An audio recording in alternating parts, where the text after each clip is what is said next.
Solar cars are often seen as the achievement of some far-flung science fiction future.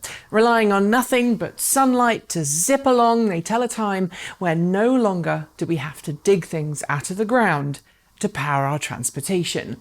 Of course, solar-powered cars are already here if you happen to both own an electric car and a house with photovoltaic solar panels on its roof.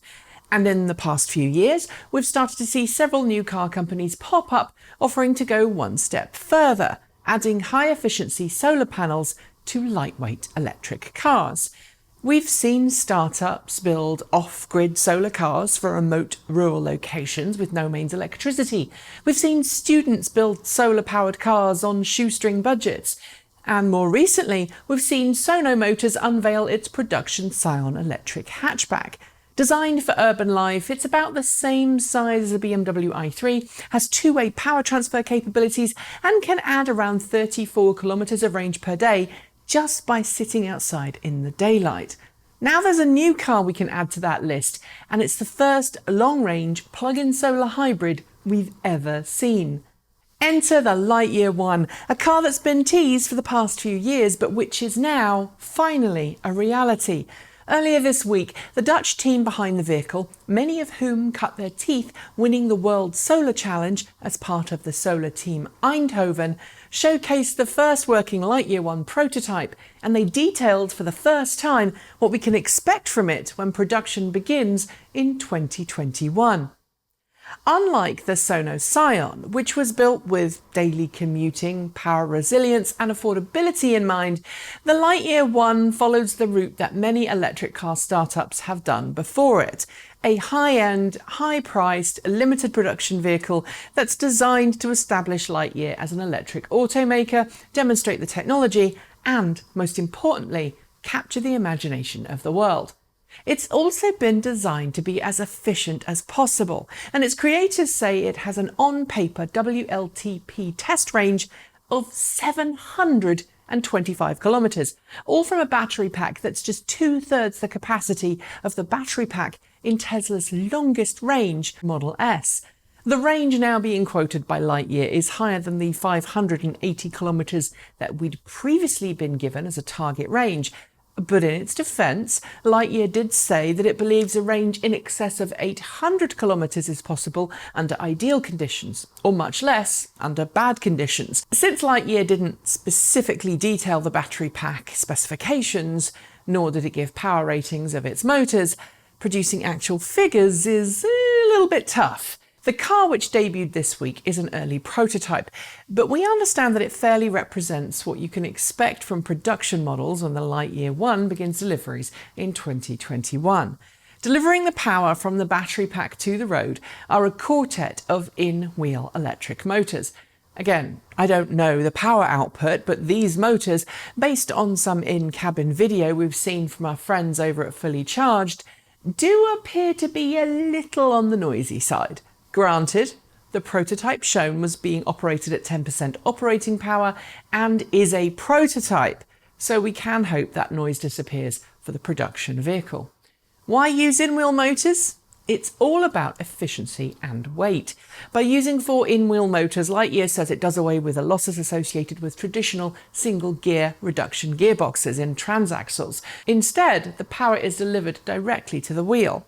Of course, it also means that the Lightyear One has lots of interior space since there are no motors under the bonnet, boot or floor. Even with all 5 seats occupied, there's 780 litres of luggage space, even with that rather pronounced aerodynamic camback. As for performance, well, acceleration isn't the Lightyear One's strongest point. At 10 seconds from 0 to 100 kilometres per hour, it isn't going to win any drag races. But honestly, that's not the point behind the Lightyear One. The Lightyear One has been designed from the ground up to be as efficient as possible. And frankly, it's really good to see a car company not get embroiled in the constant drive for the fastest acceleration time possible, and instead to focus on something else. Aside from the aerodynamic design of the actual car's body, the team at Lightyear have done absolutely everything they can to keep the Lightyear One as light as possible, which is the main reason it travels so far on so little energy. The rear seat latch mechanism, for example, latches onto the car's roof, not to the vehicle's sides as you'd find in most cars. While that does mean you have to rely on a rear-view camera to see directly behind the car, it apparently saves a significant amount of weight. It also means the luggage area doesn't have to be heated, as it would be in most hatchbacks. These weight savings also, I presume, help offset the weight of the solar panels, which adorn the roof and the bonnet of the Lightyear One. Encased in a super strong hardened glass that Lightyear claims a human could walk on without breaking it, the 5 square meters of photovoltaic panels have a peak power output of 1.25 kilowatts.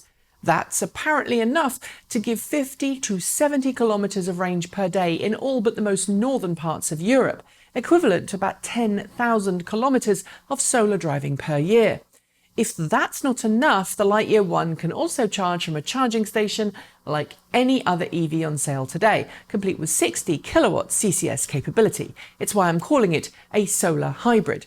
So far, if you're excited about this car, I wouldn't blame you, but sadly, like many other high-end cars, the price will probably put you off.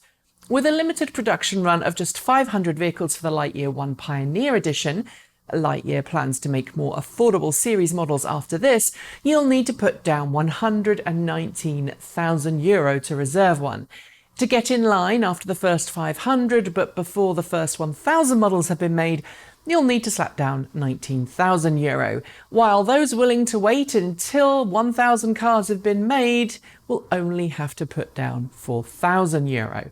Total cost all in is expected to start from €149,000, which does include a 21% sales tax. If you are in the Netherlands, though, there is one more option. Lease Plan, a Dutch leasing company that will get you in a Lightyear One from just under €1,900 per month on a lease. Either way, though, this first model from Lightyear is certainly not a car that most will be able to afford. Then again, the Tesla Roadster wasn't cheap either, was it? That's it. Thanks for joining me, and I'll see you next time.